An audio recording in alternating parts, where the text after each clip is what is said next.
That's our project Ovision version 3. This is a rescue robot cutting edge solution, works for fire accidents and earthquake management system. It is in here we hardware portion we use rocker bogie suspension system. That's why it can works in uneven surfaces and it navigates all of the data in all of the trains.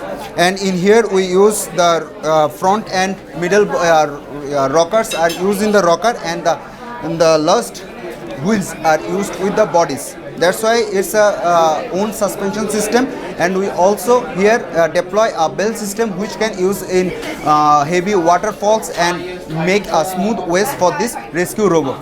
There is a 3DOF arm which can supply any other medical kits for the rescue system. That's why it's a crucial part of this project. Now is the body system. Where a fire accident occurs, the temperature is around 400 degrees Celsius to 500 degrees Celsius.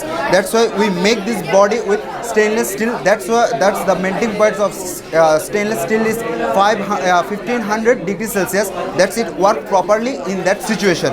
On the other hand, the legs are made with aluminum bodies, and there is a DHT11 sensor which control the internal body temperature of this rescue robots. In the communication system, here we use Wi-Fi module system. That's why we manually work it, and there is a RF controller, radio frequency controller. That's how we can control it over a radius of 1 kilometer, and it predict the environmental data around 10 meter radius in the situation.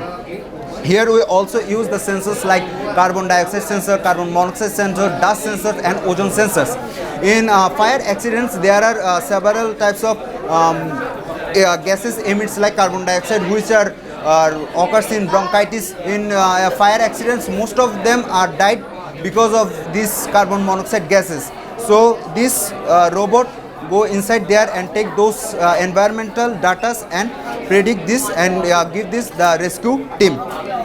Now here we deploy a thermal camera. In this thermal camera there is a image processing system. We coded it by Arduino and passes by serial communication to the Python, and there is our customized coding system. And this is our customized coding system, and we can monitor the human bodies in earthquake accident which is over the obstacles and others. That's all of us. Thank you.